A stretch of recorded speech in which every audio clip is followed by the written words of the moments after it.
Hello dear students, आज मैं आप लोगों को हिस्ट्री चैप्टर 2 समाजवाद और साम्यवाद का दीर्घ उत्तरीय प्रश्न उत्तर करा रही हूँ, जिसका उत्तर आपको लगभग 150 शब्दों में देना है।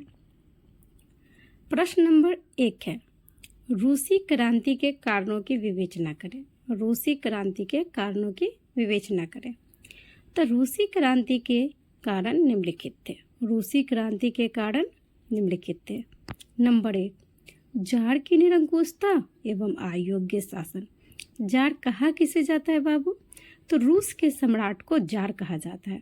रूस के सम्राट को क्या कहा जाता है? जार कहा जाता है। अब सब्जेक्ट पूछा जा सकता है कि जार किसे कहते हैं? तो रूस के सम्राट को। या इसे ऐसे भी पूछा जा सकता है कि रूस के सम्राट को क्या कहते हैं? तो जार कहते हैं। तो जार की निरंकुशता मतलब जार जो था, रूस का सम्राट जो था, वो बहुत ज़्यादा निर्दयी था, अत्याचार लोगों के ऊपर करता था। अयोग्य शासन मतलब उसकी शासन व्यवस्था भी सही नहीं थी, इसीलिए इसका हेडिंग होगा जार की निरंकुशता एवं अयोग्य शासन। वो सबसे पहले आप हेडिंग एकदम अच्छे से ध्यान से पढ़िएगा, उसको लिखिएगा, समझिएगा, क्योंकि हेडिंग सबसे ज़्यादा मायने रखता है। एग्जामिनर जो है सबसे ज़्यादा फोकस हेडिंग पे करता है, और हेडिंग आप हमेशा ब्लैक पेन से कीजिएगा। तो मेरा पहला हेडिंग है जार की निरंकुशता एवं अयोग्य शासन। 19वीं सदी के मध्य मतलब 19वीं सदी के बीच तक यूरोप की राजनीतिक संरचना बदल चुकी थी। कब की बात हो रही है? 19वीं सदी के मध्य तक यूरोप की राजनीतिक संरचना बदल चुकी थी। राजा की शक्ति घटा दी गई थी। तो राजा के पास जो शक्ति होता, ताकत होता कि राजा कुछ भी कर सकते हैं, वो शक्ति क्या किया गया था? घटा दी गई थी। परंतु रूस का जो जार था, रूस का सम्राट था जार, अभी भी दैवी सिद्धांत को पकड़े हुआ था। रूस का जो सम्राट था वो अभी भी दैवी सिद्धांत को क्या हुआ था? पकड़े हुआ था कि नहीं, मेरे पास जो राजा का ताकत है वो है ही। वो अपना विशेष अधिकार छोड़ने को तैयार नहीं था। तो जो अधिकार मिला हुआ था एक राजा के पास होता है, तो वो अपना अधिकार छोड़ने को तैयार नहीं था। उसे आम जनता की कोई चिंता नहीं थी। उसे आम जनता की मतलब जो प्रजा होती है राजा की, उसे कोई भी चिंता नहीं थी। उसके अफसर भी अयोग्य थे। राजा तो था ही है, उसके अफसर भी कैसे थे? अयोग्य थे, किसी भी काम के नहीं थे। नियुक्ति का आधार योग्यता की जगह अपने लोगों से स्थान भरना था। क्या होता है नियुक्ति का आधार? क्या देख करके किया जाता है? योग्यता, कि किसके अंदर कितनी क्वालिटी है, उसके हिसाब से रखा जाता है। लेकिन उसने क्या किया था? अपने लोगों को भर लिया था। स्वेच्छाचारिता बढ़ गई थी। स्वेच्छाचारिता मतलब अपनी इच्छा। जनता की स्थिति बदतर होती जा रही थी। और जनता की स्थिति कैसी होती जा रही थी? बहुत बुरी, बहुत खराब होती जा रही थी। तो जार की निरंकुशता एवं अयोग्य शासन समझ में आ गया कि जार कैसा था? वो अपनी मनमर्जी करता था, अपनी मनमर्जी से जो होता था वो करते थे। और उसके अफसर भी कैसे थे? अयोग्य थे, किसी काम के नहीं थे, उसे आम जनता की कोई भी चिंता नहीं थी, और उसने अपने ही लोगों को क्या किया था? नियुक्त कर लिया था। इसीलिए जनता की स्थिति बदतर होती जा रही थी। अब आते हैं दूसरा, सेकेंड है मजदूरों की दयनीय स्थिति। मजदूरों की दयनीय स्थिति, मजदूरों की क्या थी? उसके शासनकाल में, जार के शासनकाल में मजदूरों की स्थिति कैसी थी? बहुत दयनीय थी, बहुत खराब थी। वो मजदूरों के ऊपर भी बहुत अत्याचार करता था। मजदूरों को अधिक घंटों तक काम करना पड़ता था। मजदूरों को अधिक घंटों तक क्या करना पड़ता था? काम करना पड़ता था। उसके एवज में मिलने वाली मजदूरी इतनी कम होती थी कि उससे उन्हें अपने परिवार का भरण पोषण कठिनाई से होते थे।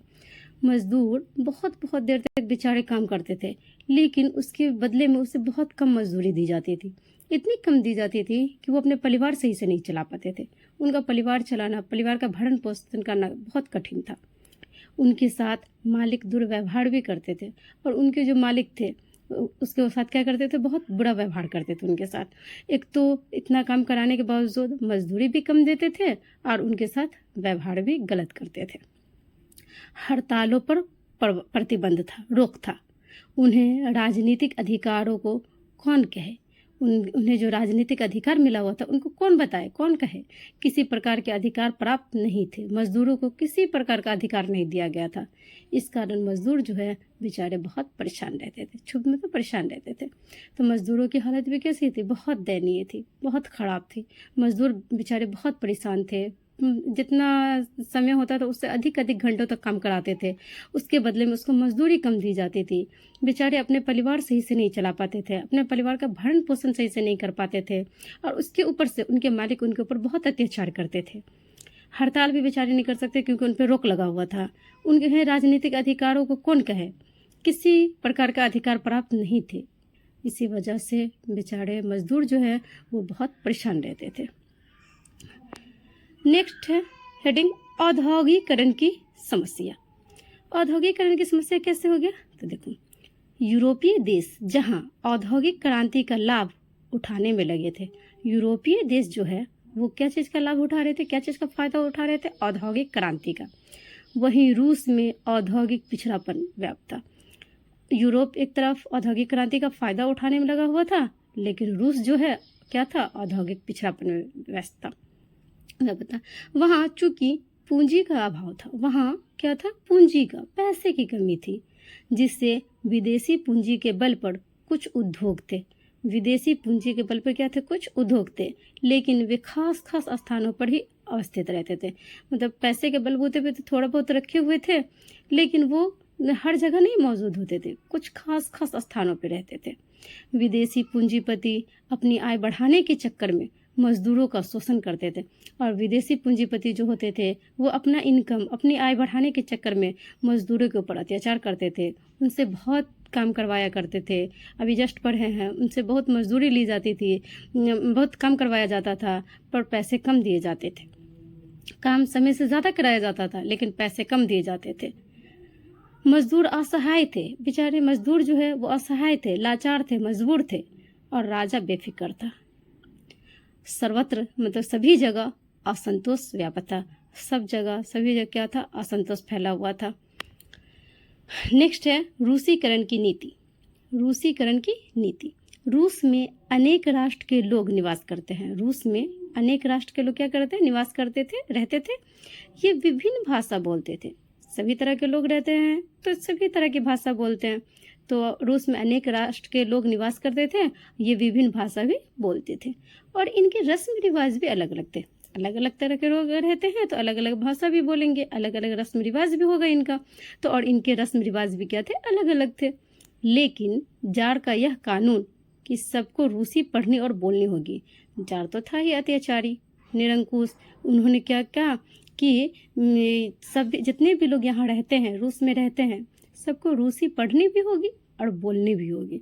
इससे विभिन्न लोगों पर इसका बुरा प्रभाव पड़ा, और जिसकी वजह से वहाँ के लोगों पर, बहुत सारे लोगों पर क्या हुआ, इसका बुरा प्रभाव पड़ा और हलचल मच गई। 1863 में इस नीति के विरोध में विद्रोह भी हुआ। कब की बात है, 1863 में। ये जो रूसीकरण की नीति थी, उस नीति के तहत क्या हुआ था, विद्रोह भी हुआ था, लेकिन उसे निर्दयपूर्वक दबा दिया गया। और उसे क्या किया गया था, दबा दिया गया। जो विद्रोह हो रहा था कि यह कानून हम लोग मानेंगे नहीं, कि सबको रूसी पढ़नी भी होगी और बोलनी भी पड़ेगी, तो यह हम लोग यह नीति को मानेंगे नहीं। लेकिन क्या हुआ, उसको दबा दिया गया। लोगों में इसकी क्या थी, इसका भारी आक्रोश था, लोगों में बहुत ज़्यादा गुस्सा था,